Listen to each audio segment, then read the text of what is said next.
بسم الله والحمد لله والصلاة والسلام على رسول الله. أيها الإخوة الكرام، السلام عليكم ورحمة الله. نظرات في آيات الله البينات. نقف عند بعض الآيات. ربنا عز وجل قال في كتابه العزيز: إن هذا القرآن يهدي للتي هي أقوم، في سورة الإسراء في الآية 9. فمن نعم الله علينا نعمة القرآن. غيرنا لا يملك ما نملك، غيرنا لا يملك ما نملك، وبالضد تتبين الأشياء. غيرنا مقطوع الصلة بالوحي الطاهر، وبعضهم يعتقد صحة ما يملك، ولكن ربنا عز وجل أقام الحجة على الناس فاستحفظهم واستأمنهم على وحيه كما في الزبور والتوراة والإنجيل، ولكن ما استطاع البشر أن يحفظوا تلك الكتب المقدسات. لذلك تكفل الله عز وجل بحفظ كتابه العزيز القرآن الكريم في قوله: إنا نحن نزلنا الذكر وإنا له لحافظون. جميل أن نقرأ القرآن ونحن نعتقد اعتقادا جازما بأنه محفوظ بحفظ الله سبحانه وتعالى، وقد نقل إلى بالتواتر في القرآن هو كلام الله المعجز المنزل على سيدنا محمد صلى الله عليه وسلم باللفظ العربي المنقول إلى بالتواتر، والتواتر يفيد القطع واليقين المتعبد بتلاوته، المبدوء بسورة الفاتحة والمختوم بسورة الناس. هذا القرآن الكريم هو وحي الله الطاهر، وهو الذي يقودنا إلى الله ويعرفنا بالله. ربنا قال: إن هذا القرآن يهدي للتي هي أقوم. فإذا كان القرآن يهدينا للتي هي أقوم في مجال الإيمان، وقد قال ربنا في سورة البقرة في الآية 256: لا إكراه في الدين قد تبين الرشد من الغي فمن يكفر بالطاغوت ويؤمن بالله. وتأتي النتيجة مباشرة واضحة وضوح الشمس في ربيعة النهار: فقد استمسك بالعروة الوثقى لا انفصام لها. طريق النجاة حبل الله المتين. والله عز وجل قال في سورة الأنبياء في الآية 90: إن هذه أمتكم أمة واحدة وأنا ربكم فاعبدون. يرشدنا إلى أن نعبد الله عز وجل. في سورة الفاتحة: إياك نعبد وإياك نستعين اهدنا الصراط المستقيم صراط الذين أنعمت عليهم والذين أنعم الله عليهم، كما في سورة النساء في الآية 69: من النبيين والصديقين والشهداء والصالحين وحسن أولئك رفيقا. هذا القرآن يهدي التي هي أقوم أيضا في مجال العبادة. ما أجمل هذه العبادات التي بين أيدينا من ذكر ومن صلاة ومن صيام ومن زكاة. هي عبادات تستغرق الحياة. هذه العبادات مجتمعة تستغرق الحياة في جميع المجالات. عبادات فيها جانب روحي، تغذية روحية، فيها جانب معنوي، فيها جوانب أخلاقية تربوية تهذيبية للسلوك. إن الصلاة تنهى عن الفحشاء والمنكر. الزكاة: خذ من أموالهم صدقة تطهرهم وتزكيهم بها.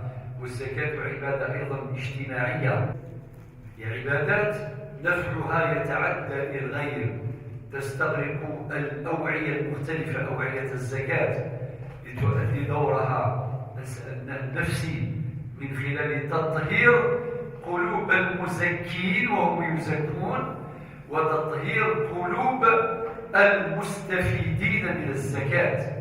الأصناف الثمانية التي وردت في الآية 60 من سورة التوبة: إنما الصدقات أي الزكوات للفقراء والمساكين والعاملين عليها. هذه الأصناف تزكى قلوبهم، تطهر قلوبهم، لأنهم سينظرون إلى المحسنين إلى المزكين نظرة احترام وتقدير، وتذهب الأحقاد من قلوبهم وتزول الضغائن من نفوسهم، لأنهم يعلمون بأن هؤلاء المزكين قد أدوا ما عليهم من زكوات، كما في سورة المعارج في الآيتين 24-25: والذين في أموالهم حق معلوم للسائل والمحروم. إذن هذه الزكوات، هذه العبادات مجتمعة تضبط حركة حياتنا، تعرفنا بربنا، تقودنا إلى ربنا عز وجل، ترينا، تعرفنا بطريق النجاة. ولكن هذا القرآن الكريم أيضا يعرفنا بأمر آخر، وهو ما يتعلق بالجانب الأخلاقي، بالجانب التربوي. وإنك لعلى خلق عظيم. مدح المصطفى صلى الله عليه وسلم بأخلاقه العظيمة التي ترجمها في سنته القولية وفي سنته العملية وفي سنته التقريرية. فالسيرة العطرة هي الترجمة الأمينة لوحي الله عز وجل الطاهر. ثم أن هذا القرآن أيضا يهذبنا في جانب آخر، في الجانب التشريعي، في الجانب التقنيني. في القرآن الكريم افعل ولا تفعل يحتوي على أوامر ويحتوي على نواهي في مجال العبادات وفي مجال الطاعات والقربات والباقيات الصالحات، وفي المعاملات الأسرية والجوارية والاجتماعية والاقتصادية. فالشريعة في القرآن إذن يضبط حركتنا من بطن الأم إلى بطن الأرض، من البطن إلى البطن. هذا لا وجود له في جميع الشرائع السماوية أو التشريعات الأرضية. الإنسان في بطن أمه تأتي هذه الشريعة، وأصلها الأول هو كتاب الله العزيز. هذه الشريعة تحمي حق الجنين في الحياة من خلال تجريم الإجهاض. فالإجهاض حرام حفاظا على حق الإنسان في الحياة. والمذهب المالكي من أرقى المذاهب التي تحفظ حق الإنسان في الحياة. ولو كان يكون عنده ثواني دقائق في بطن أمه لا يجوز العدوان عليه، ولو لم تنفخ فيه الروح، لأنه مشروع إنسان. إذن هذه الشريعة تحفظنا ونحن أجلنا في بطون أمهاتنا، بل وتقرر ألوانا من الرخص للأم الحامل. وكلكم يعلم أن المرأة الحامل يجوز لها أن تفطر في شهر رمضان مراعاة لحق الجنين في الحياة، لأن إذا كان صيامها يلحق الأذى بالجنين، ولو كانت معتقدة أنها قادرة على الصيام فيمنع هذا الصيام لأنها ستؤذي جنينها. هذه من روائع هذا الدين الحنيف. وكذلك شريعتنا تمنح حق الإرث لذلك الجنين من خلال قواعد التوريث عن طريق الاحتمالات للجنين. فإذا مات أبوه وهو جاي في بطن أمه، الشريعة تورثه بأفضل النصيبين. نجري عمليات احتمالات ثم نحفظ للجنين أفضل الأنصبة. هذا لا وجود له إلا في شريعتنا. وحينما يأتي هذا الجنين إلى هذه الحياة، الأسرة أيضا مخاطبة بأحكام شرعية في استقبال المولود الجديد، بأحكام تشريعية، بأحكام تربوية أخلاقية. ثم ترافقه الشريعة من خلال الوحيين من الكتاب والسنة في جميع تصرفاته، وهو عديم التمييز له أحكام شرعية.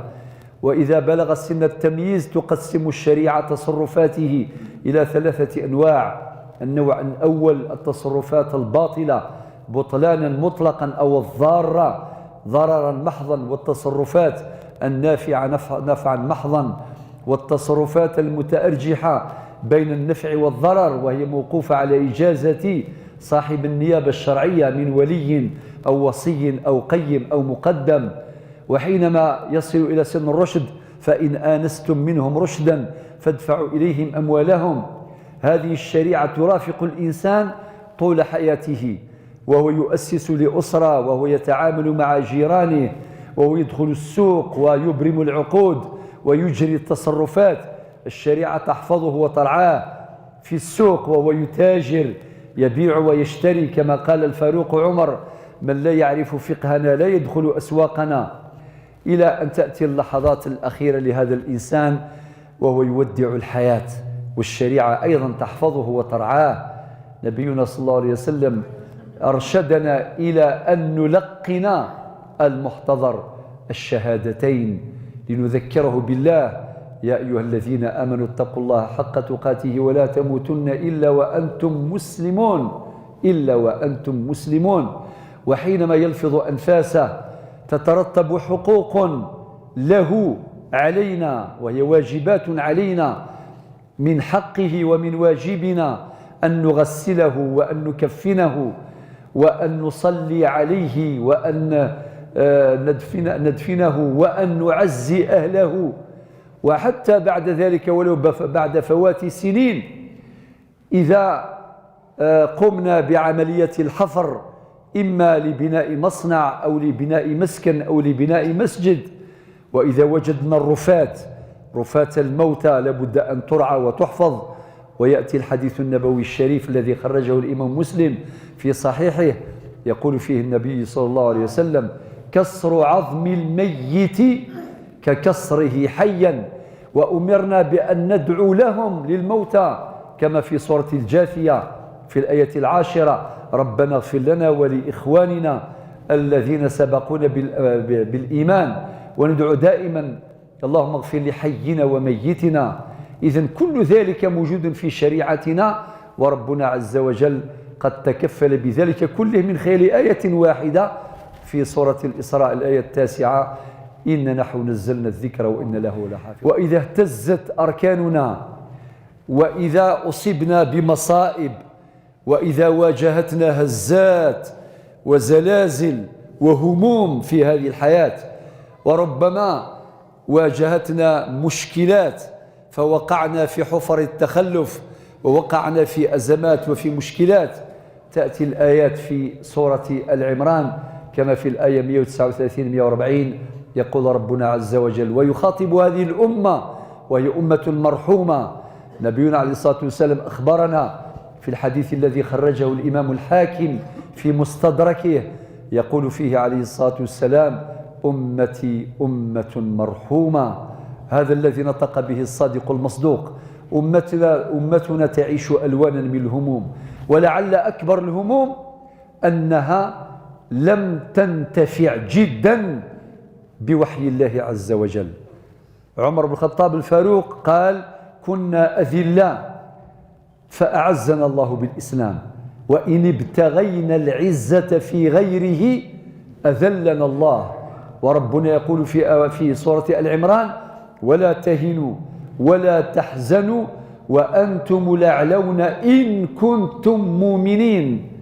ولكن ربنا عز وجل يعلم وقد سبق في علمه الأزلي أن هذه الأمة تطير حينا وتسقط أحيانا، تعاني ألوانا من المصائب، ألوانا من الابتلاءات، ولكن ربنا يزرع فينا الأمل الذي يدفعنا إلى العمل، كما في سورة العمران في الآيتين 139-140: يقول ربنا عز وجل: إن يمسسكم قرح وقد تعددت قروحنا. نعاني من ألوان القروح على مستوى الأسرة، نعاني حالات الطلاق والتطليق والخلع والاستقالات التي وقع فيها بعض المسلمين.